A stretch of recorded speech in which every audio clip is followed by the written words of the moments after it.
Angel Sprain. Subscribe now.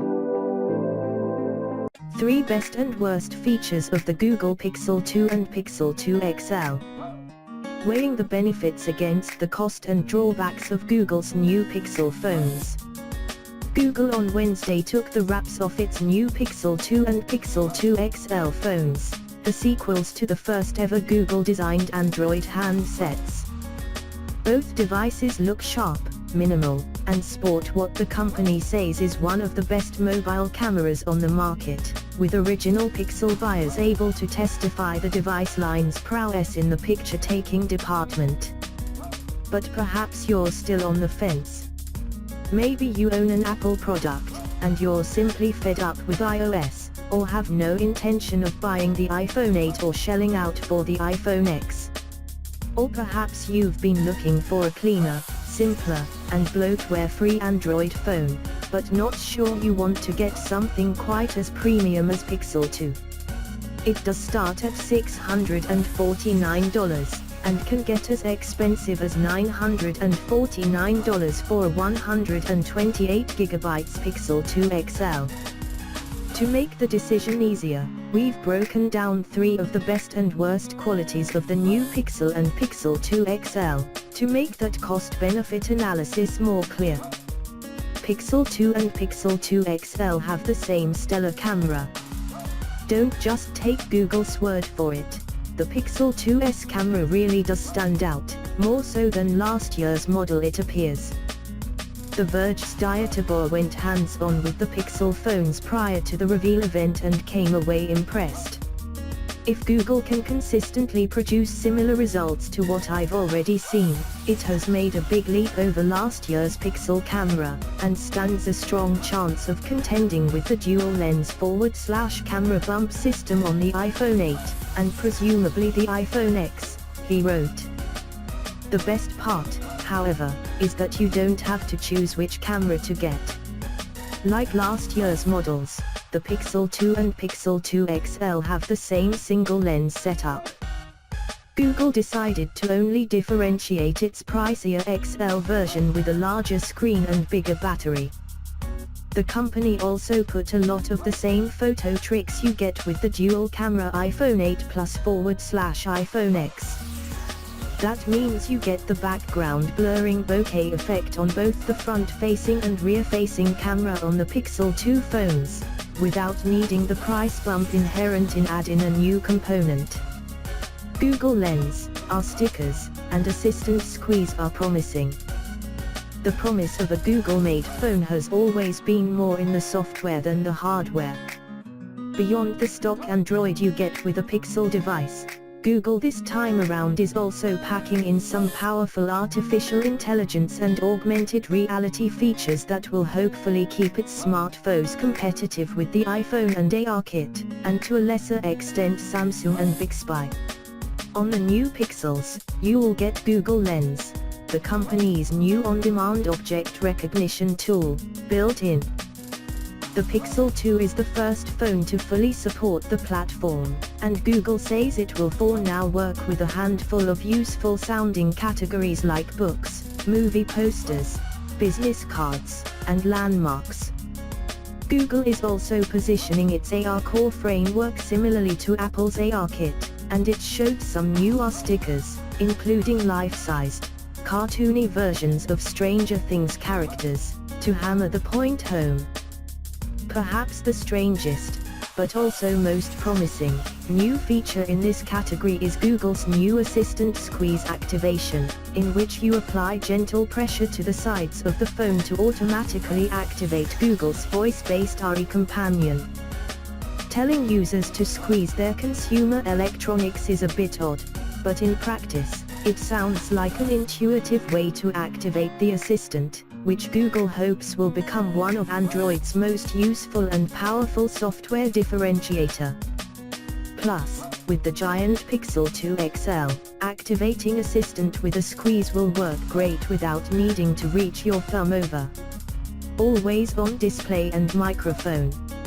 Always-on displays were a big thing just a few years ago, during the original Moto X era, but seemed to fall out of favor with consumers out of battery life concerns. Now, with more AI-assisted smarts built into our phones, Google is bringing the always-on display back with its Pixel 2 devices, with one neat twist. On top of being able to display notifications and the time at a glance and remain primed for the OK Google voice command, the Pixel 2 will also listen for any ambient music playing, which it will try and identify on the fly. That's a huge plus for Shazam lovers, as the biggest pain in using music tagging software is making sure you can deploy it fast enough to catch an identifiable snippet of the song playing before it's gone for good. Of course, with every new phone there are some drawbacks, be it a compromises on price or screen size or battery life, obnoxious changes to ports, or some other addition or subtraction that makes it harder to transition from one device to another. The Pixel 2 is no different, though it is much like its predecessor and reliably lacking in big and obvious flaws.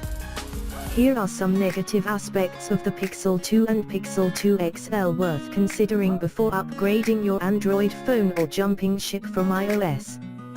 Pixel 2 and Pixel 2 XL have the same camera. I know, you've heard this one before. But hear me out. While it's great that both the $649 Pixel 2 and $849 Pixel 2 XL sport the same exact camera and all the software and hardware benefits it provides, that also means you're paying a hefty $200 premium for a device that has only a larger screen and a bigger battery. Apple, which reserves the dual camera setup for its larger iPhone Plus line, charges $50 less at $799 for its iPhone 8 Plus and gives buyers the added benefit of an improved camera. It should be noted that the starting price of the standard Pixel 2 is $50 less than Apple's iPhone 8. It's a bit of a double-edged sword, because it removes better camera from the list of benefits you'd normally be able to include when deciding whether to opt for the bigger of the two pixels. If bigger screens are your thing, then the choice seems simple enough. If not, you're going to have to consider whether the Pixel 2 XL's slight battery life bump and bigger screen, and all the ergonomic challenges it may bring, are worth the price.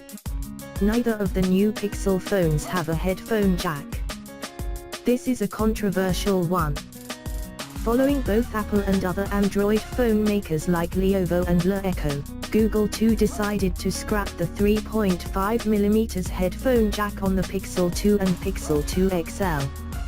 It's been a whole year since the iPhone 7, with only its Lightning port, kicked up a fair deal of dongle drama, and the world has more or less come to terms with the loss of our on-device auxiliary ports, even if it has caused some headaches and justifiable backlash.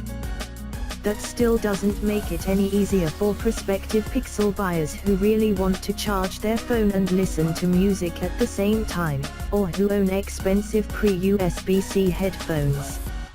Making matters worse, Google seems to have a dongle pricing problem. The company bundles a 3.5mm to USB-C headphone adapter in the box with each new Pixel phone. But lose that and you'll need to shell out $20, which is more than twice what Apple charges for its similar 3.5mm to lighting adapter. Google is also peddling a $44.95 Moshi-made third-party adapter for listening to music and charging your phone at the same. That's $10 more than Apple's similar bulky-made one. And here we were thinking only Apple could charge exorbitant prices for accessories you didn't need a year ago. Pixel 2 XL screen is not quite edge-to-edge. One shortcoming of the larger Pixel 2 XL is that the bigger screen is not quite as impressive from a design standpoint as Samsung's Galaxy S8 and Note 8, nor Apple's iPhone X. All four of phones have large, eye-popping old displays. But what sets the Pixel 2 XL apart is the somewhat hefty bezels on the top, bottom, and sides of the device. Of course, it's not super noticeable, and the screen does still look rather gorgeous. It also doesn't have that signature iPhone X notch that looks as if it will be quite an annoying aesthetic and software design hurdle. But if you're a big fan of the edge-to-edge design of Samsung, and the generous amount of screen real estate in the more compact package you get with the iPhone X, the Pixel 2 XL is lacking on that front.